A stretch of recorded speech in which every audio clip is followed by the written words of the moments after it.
Spurs have started the season brilliantly under Ange, winning 7 and drawing 2 out of their first 9 games. When top possession-based teams face lesser sides, the opposition will often look to set up in a low block. A difficult strategy for even the best teams in the world to overcome. So why do teams set up like this?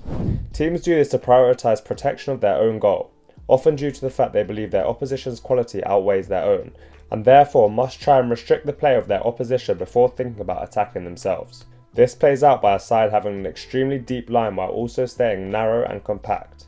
Therefore, the penalty area becomes incredibly clogged up, making it hard to create clear-cut chances for the opposition.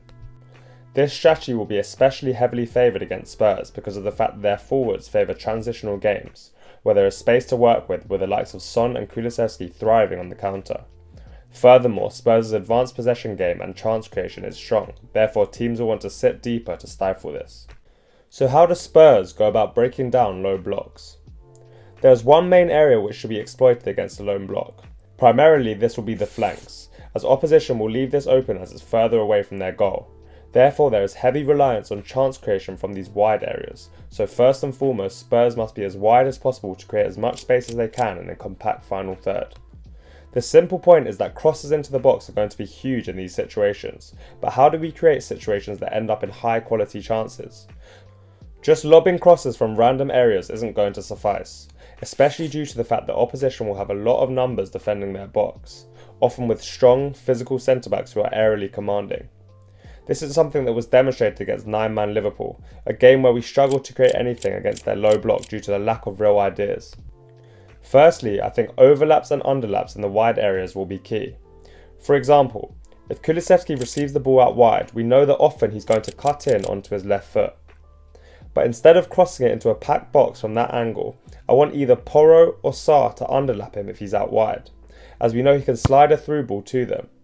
This not only drags a couple opponents out of the game, but it also provides a higher quality crossing opportunity in a more dangerous area, the byline. The same can occur if Kulu is a bit more narrow, with an overlap. Although the cross may be from a wider spot in this situation, they are likely to have a bit more time to pick someone out. I want to see this from Porro especially, as he's probably the best crosser in the side. These overloads are vital to work a better crossing angle, but also to drag opponents out, creating more space in the middle. Another way of achieving high quality cross or cutback opportunities is to switch the ball at a faster pace. When the ball is on one side, you'll see a low block shift over to this side to protect that area.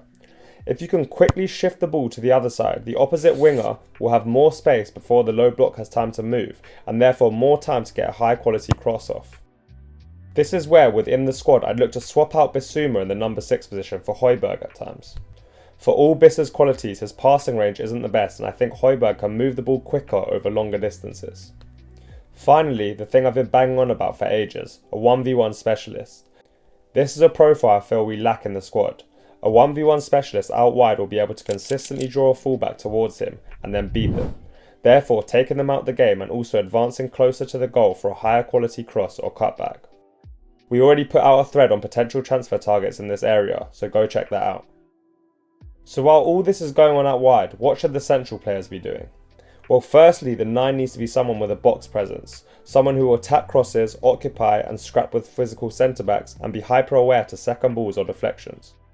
In Richarlison and Valise, I feel we have 2 players who are aggressive, good in the air and constantly moving in the box.